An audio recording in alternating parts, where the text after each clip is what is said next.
Donc une petite vidéo pour parler des soins qu'on peut apporter à nos furets. Donc on va parler des soins quotidiens, mais ça je pense que tout le monde les connaît un petit peu. Et puis moi je voulais surtout vous montrer ma trousse de premier secours. C'est une trousse que j'ai depuis un moment. Elle est toujours dans leur pièce. Et puis si besoin, quand on se déplace, là où les fufus vont, la trousse suit. Donc on va regarder tout de suite ce que j'ai dedans. Donc, j'ai de l'argile verte 100% naturelle. C'est en poudre, je l'ai acheté à la pharmacie. Donc ça permet de traiter les diarrhées. Je sais pas, un petit changement d'alimentation, quelque chose voilà, qui n'a pas été bien digéré par le furet, il a une petite diarrhée. Moi ce que je fais c'est que j'en mets un peu de poudre sur une pointe on va dire de couteau. Et puis du coup je mélange avec de l'eau. Donc vous pouvez tenter de mettre directement dans la gamelle d'eau ou le biberon d'eau. Moi je sais que ma femelle elle buvait pas quand je faisais comme ça. Donc c'est pour ça aussi que j'ai des seringues comme ça. Donc qui me permettent de... Voilà, je fais mon mélange à l'intérieur. Puis c'est pas plus mal, hein. De toute façon quand il faut donner des médicaments, il vaut mieux qu'ils soient habitués comme ça. Je mélange et puis je lui en donne. Je vois à peu près quelques heures plus tard ou le lendemain si ça s'est amélioré, si les selles se sont un petit peu solidifiées ou pas. Donc voilà, pour traiter on va dire une diarrhée qui ne doit pas excéder non plus. Enfin, voilà, au bout de quelques jours vous appelez le vétérinaire, hein, si vous voyez que ça va pas, faut pas insister. Donc un produit pour nettoyer les oreilles. Bon là on retombe dans le soin quotidien. Je sais qu'il y a plusieurs façons de faire, plusieurs produits. J'avais acheté lui à l'époque pour ma femelle. C'est un truc pour chien et chat je crois. Je m'en sers très peu. Voilà, hein, on nettoie les oreilles quand elles sont vraiment sales. À savoir que normalement quand vous avez plusieurs furets, logiquement ils le font. Donc moi en fait depuis que j'ai le mâle, la femelle a les oreilles nickel, encore mieux que quand c'est moi qui lui faisais. Par contre la femelle n'arrive pas à lui nettoyer parce que il veut pas se laisser faire à mon avis. Il aime pas trop qu'on lui titille les oreilles. Du coup pour le mâle, quand elles sont vraiment dégueulasses, je lui fais.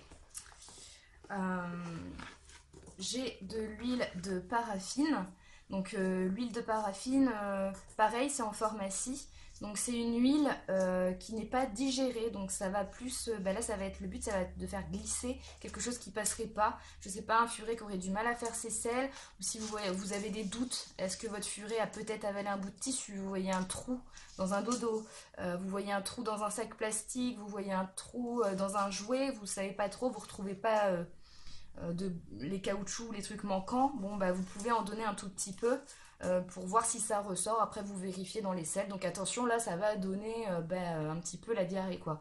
Vu que ça va tout faire glisser.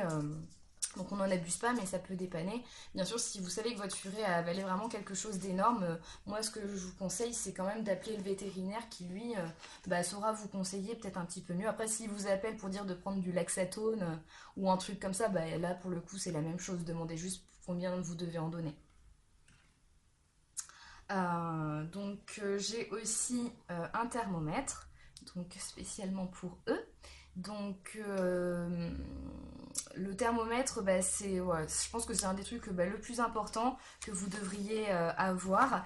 Je vous le dis quand même à titre d'info que normalement la température d'un furet c'est entre 37,8 et 39,4, un peu notre 37 à nous. Vous voyez, ça c'est entre ça et ça en fait le furet n'a pas de fièvre. Ça permet de détecter si vous voyez que votre furet est un peu flagada, que ça va pas bien. Et du coup voilà, vous prenez sa température, s'il a de la fièvre, vous appelez le vétérinaire, c'est qu'il y a quelque chose qui va pas. Moi, la seule fois où je l'ai pris, c'était pour ma femelle, quand elle a attrapé la grippe de mon copain. Pourtant, on faisait attention, mais elle l'a attrapée. Et je voyais qu'elle était pas bien, elle arrêtait pas de faire la crêpe, là, vous savez, quand ils s'aplatissent. Et en fait, direct, j'ai pris sa température et elle était bien au-dessus. Direct, j'ai appelé le veto. Prenez-moi vite. Voilà, j'ai pris avec un embout souple pour que ça soit quand même plus facile si il bouge le furet. Bon, si vous pouvez être deux, quelqu'un tient le furet, c'est quand même un peu plus simple. Puis vous lui donnez quelque chose d'appétant à manger, comme ça lui il pense pas trop à ce que vous êtes en train de lui faire. Et puis moi on m'avait conseillé quand même d'utiliser de la vaseline pour en mettre un tout petit peu sur le bout du thermomètre. Et puis comme ça, ça passe mieux quoi.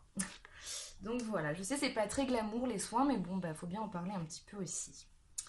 Donc ça c'était vraiment le plus gros. Et puis après j'ai aussi voilà des sérums filles. Collyre, sérum fiche, je sais pas trop comment vous dites. Enfin, là c'est du sérum fiche je crois, oui. Donc voilà, ça permet, je sais pas, vous remarquez que votre furet a un petit peu l'œil rouge ou qu'il a une petite saleté, vous revenez de balade, il y a un peu de terre. Voilà, ça va pas lui faire de mal, c'est comme à nous, enfin, vous pouvez en mettre, il n'y a pas de souci.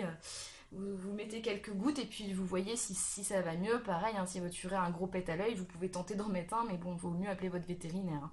Donc, mais ça peut dépanner aussi. Et puis finalement après, j'ai oui, voilà, j'ai le fameux coupe-griffe. Après, il y a différentes formes, etc. Moi, c'est le même que j'utilise pour mon chat. Donc voilà, ça c'est pour le soin, on va dire, quotidien, hein, puisque il faut bien couper les griffes du furet et faire ses oreilles. Et je suppose que vous le savez, ou sinon, de toute façon, je préfère quand même en parler un petit peu parce que moi, ça m'est arrivé.